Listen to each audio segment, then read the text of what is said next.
There's something a little bit creepy about the idea of a fairy sneaking into your bedroom at night and taking away one of your shed teeth, but that is precisely what people believe as part of the tooth fairy myth.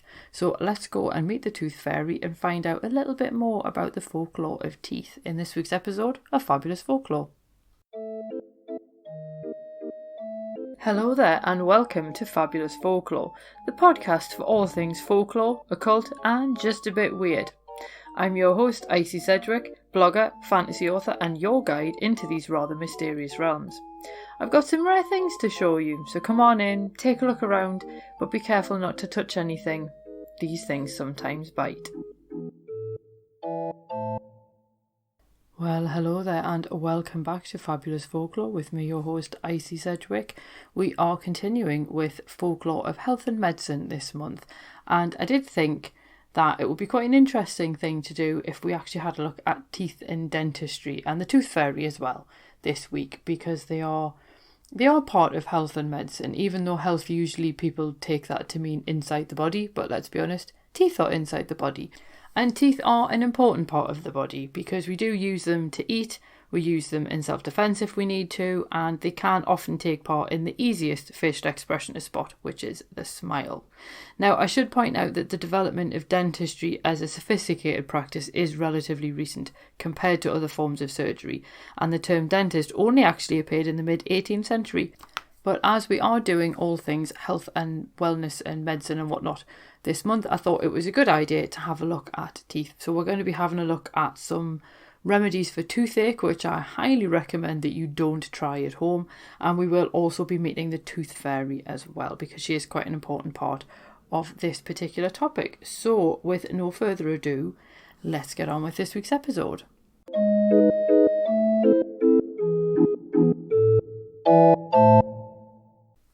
If we were to travel back to the 18th century, we would find that there wasn't really such a thing as the dentist. And originally it was often actually barbers who would perform the duties of pulling teeth out. And in the 18th century, surgeons actually stopped pulling out teeth in case they injured their wrist. Because if you think about it, the amount of force that you're going to need to exert on someone to haul a tooth out of their jaw, that's going to put quite a lot of strain on you. So they then decided to leave the job to tooth pullers. Some people might even pull out their own teeth if they were rotten or otherwise broken. And obviously some people would also pray to Saint Apollonia, who was a 3rd century Christian martyr who had all of her teeth pulled out before death. And she's now the patron saint of dentists and sufferers of toothache. This does also bring a whole new meaning to Edgar Allan Poe's 1835 short story Berenice. And if you haven't read it, I will actually include a link to a version of it in the show notes below. Now, teeth also became a way for people to read what you were like. So the mercury-based treatment for syphilis damaged the teeth, so people could then see you as being a particular way if you had that problem. And the long discredited practice of physiognomy actually equated sharp teeth with lasciviousness, big teeth with vanity, and long teeth with gluttony. And before modern dentistry came along, people believed that a worm inside the tooth caused toothache. And one of the treatments for this involved henbane. And according to staff at the Alnwick Poison Garden, that's because henbane seed heads look like a jawbone. So what they would do is they would burn a mixture of frankincense, henbane and onion seeds, and then they would funnel the smoke towards the affected tooth. And then apparently this would make the worm wriggle out of the tooth and then the pain would ease. Please do not try this at home. See a dentist instead. Now, other cures for toothache include putting on your right stocking and shoe before the left. I'm not 100% sure how that's supposed to help, but there you go. Cutting your nails on a Friday and spitting into the mouth of a live snake. I mean, no, I'm not up for any of them, thanks. And Sinead Spearing also notes prescriptions to chew pepper, to boil henbane root in wine or vinegar and then chew it, or to chew rosemary if you had a hole in your tooth. Of those three, in Anglo-Saxon times, pepper would have been incredibly expensive, so probably wouldn't have been available to most people. Henbane root, again, incredibly toxic, so no. But the one that possibly might have made a difference is rosemary, because rosemary oil can be used now in preparations for toothache and so on. But again, please don't just start applying things willy-nilly. Actually consult someone if you have got a problem. Now, we are going to get on about the tooth fairy because, let's be honest, she's the main star of this week's show. And if you think about it, the loss of your first tooth is a pretty important event in your life. And providing you carefully place the tooth under your pillow and leave it for the tooth fairy, it can potentially also be your first experience of earning money. But who is a tooth fairy and where did she come from? Well, compared with Santa and the Easter Bunny, the Tooth Fairy actually appears to be a relatively recent addition to the childhood canon, and oral references to her emerge at the turn of the 20th century. But she doesn't actually make her first appearance in print until 1927 in The Tooth Fairy 3-Act Playlet for Children by Esther Watkins Arnold. Now, the contemporary Tooth Fairy custom sees children leave their baby teeth under their pillow for collection in exchange for money. I have come across some people in the past who've told me they never put their teeth under the pillow and they just kept them. What they were going to do with them, I've never been able to find out. So if that's you, please do let me know. And again, there's no shade, just genuine curiosity. Other children will place notes alongside their tooth, actually asking for a new one, and in some places children believe the Tooth Fairy will only come if they've been good, and she won't come at all if they try to stay awake to see her. Now, on a slight side note, I remember losing one of my baby teeth. I can't remember where I was on holiday, so it was either Mallorca or Ibiza as a child, and I was fascinated by the fact that when I left a tooth under my pillow, I had some pesetas there the next day, and I was amazed that the Tooth Fairy could find me in Spain and use the local currency so I could actually use it in the area where I was. But I suppose this just goes to show what you will believe as a child. Now, Rosemary Wells actually notes that the Tooth Fairy in her recognisable form is largely missing from European folklore, and Wells even called her America's only fairy. But while references to the Tooth Fairy are, to be fair, largely absent until the early 1950s in Britain, Tad Taleha actually points to the Venetian witch Marantega as an early European version. And Marantega also appears in local folklore as a St. Nicholas type figure, but she's more often known for exchanging teeth placed under the pillow for coins, which obviously is the concept that we would recognise for the Tooth Fairy. Now, in late 19th century France, there are accounts that do exist of children leaving their teeth under their pillow, and the Virgin Mary actually makes the exchange for money or toys. And Taleha argues that the exchange of teeth for money is the first step towards educating children about the value and power of money, and it must be working. Because according to Chris Taylor, the Visa credit card company actually ran a survey in 2013 and found that the national average had risen 23% to $3.70 per tooth. And in Spain and Mexico, people believed El Ratón de los Dientes, or the tooth mouse, collected teeth, and he actually left a gift for children rather than money. And the money is the thing that seems to be the important part about the Tooth Fairy, although Rosemary Wells does disagree about the link between the Tooth Fairy and a child's education about capitalism. And she points out that children do go through a range of transitional phases before they become adults, and losing the baby teeth is usually the first of these. And given it's sometimes accompanied by pain and bleeding, it can be quite scary, and even when it's not, it's actually quite incredibly disconcerting to start shedding teeth. So who better to make the process less traumatic and even profitable than the Tooth Fairy? Because this is the weird thing about teeth compared to other body parts. With the exception of things like hair and skin, which are renewable, teeth are really the only thing that you actually lose. And I know obviously you in theory only lose the baby teeth, but it's just still the concept of something shouldn't be leaving your body that seems relatively permanent. Now, Cindy Dell Clark calls the Tooth Fairy a mediating figure because she helps the child to process this loss of their tooth.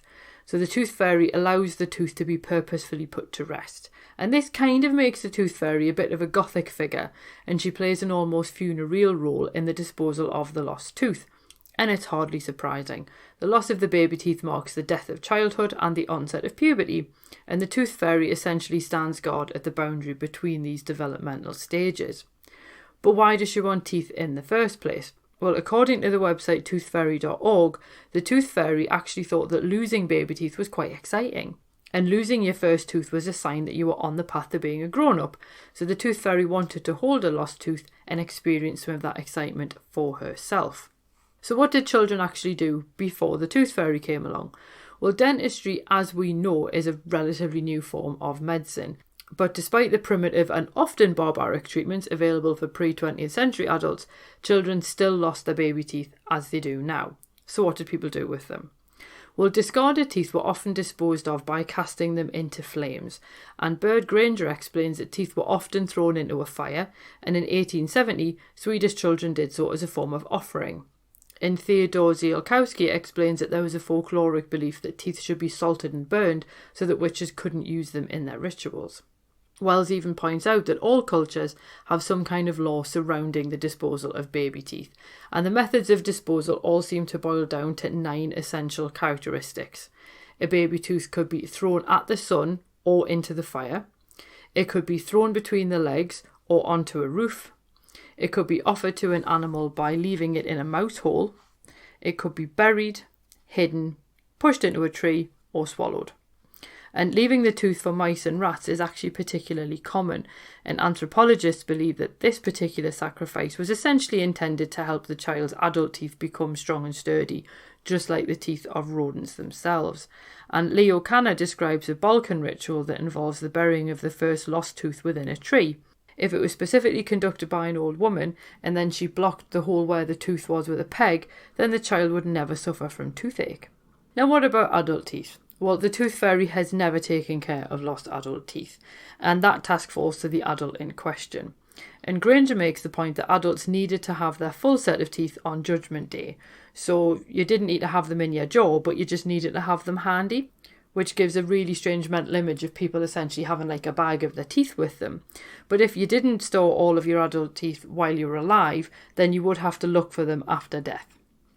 Now, there was a loophole, because there always is in these things, and in Sheffield in around 1895, you could dispose of your shed adult teeth by throwing them into the fire, but as long as you said, "Good tooth, bad tooth, pray God send me a good tooth," then you didn't need to worry about looking for them on Judgment Day. So that kind of acted as a bit of a catch-all, so that you basically had the teeth that were in your head and anything else in theory.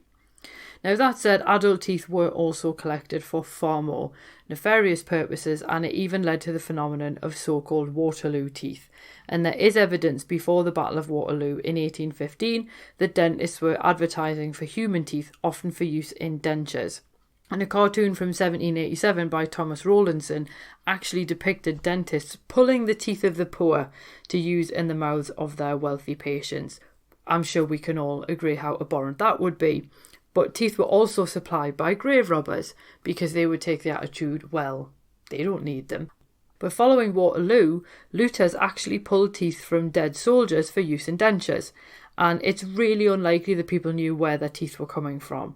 But thankfully the practice did decline when dentists began using porcelain to form false teeth. So you do have this mental image of these kind of mismatched sort of sets of dentures. Apparently front teeth, as you can imagine, actually were much easier to remove. How they did so without leaving a mark on the teeth, again, I haven't been able to find out, but there you go. So obviously once people started using porcelain, and then when vulcanized rubber came along to make the top parts of the dentures, then people moved away from using real teeth and started using fake ones instead. And likewise, you may have heard the myth that George Washington, first president of the USA, had wooden teeth, and they weren't. Apparently his dentures actually contained a combination of human teeth and animal teeth. Someone did say some of the teeth come from a hippopotamus, which is just bizarre. But it's the human teeth that are the problematic ones here, because he paid 9 of his slaves for teeth in 1784. And while there's no direct record of what happened to those teeth, there's a very good chance that they ended up in his dentures. And I'm sure you can agree with me that that is problematic on pretty much every level. Now, as a result, the gift shops around his plantation did stop selling souvenirs featuring images of his dentures, considering where the contents of those dentures came from. Now, obviously, all of this talk of teeth extraction, both from the living and the dead, is far removed from the tooth fairy. But commentators have noted that the growth and popularity of the tooth fairy actually coincided with the success of Disney and his cinematic fairies. So far removed from the vicious or mysterious fairies of folklore, which we have occasionally met on this podcast, the tooth fairy leaves more than she takes. But whatever the reason that people like her, children take comfort in losing their teeth because of the promise of impending adulthood and the accompanying monetary reward. Now, National Tooth Fairy Day is usually celebrated on February 28th or August the 22nd, so that is next week. But don't forget, there is also a False Teeth Day on the 9th of March as well. So that is it for this week's episode. I hope you enjoyed that. The whole teeth pulling thing, a little bit squeamish, not going to lie. Not a big fan of anything to do with teeth. And up here in Newcastle, just down the road in County Durham, we've got Beamish, the open air museum. And it's all designed like this is what the area looked like in 1913. And they've got a dentist And I remember going in and just seeing like all the tools, and it's like, oh my god, this looks like a scene from a Bond film where someone wants information out of him. And yeah, the whole kind of like foot operated drill and everything, yeah, not for me, thanks. So where it is just worth bearing in mind that obviously the Tooth Fairy does occupy a much more modern role in folklore, and it's quite cool to see how easily something like this basically takes on a life of their own, essentially. So I hope you enjoyed that. Next week we're going to be having a look at the folklore around the plague. Now this is going to be both of the major epidemics, so like the Black Death epidemic in the 14th century and then the Great Plague in the 17th century. So we're going to be having a look at myths that have arisen around both of them. And obviously there's been outbreaks in between those two big ones, so obviously some of the things will come from those.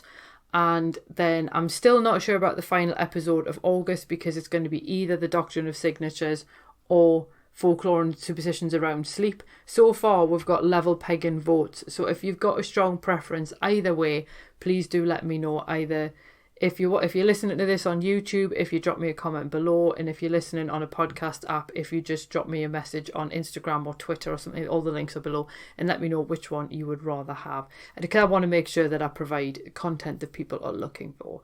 There is a good possibility that whichever one I don't do, I will just do in the future anyway, but it's just to help me get this sorted for now. So without any further ado, I will speak to you very, very soon, and I hope you have a marvellous week ahead. So that's it from me. Cheerio. Thank you for listening to this week's episode. I hope that you enjoyed it. If you did, feel free to subscribe using whichever podcast app it is that you prefer. If you do use iTunes, if you could leave me a review, that would be fab. Basically, it just means iTunes are more likely to recommend this to other people. And if you're interested in more folklore, please feel free to swing by my blog, which is www.icsedgwick.com, and that's Sedgwick spelled Sedgwick. And you can find all of the links, images, and other bits and pieces that hopefully you enjoy.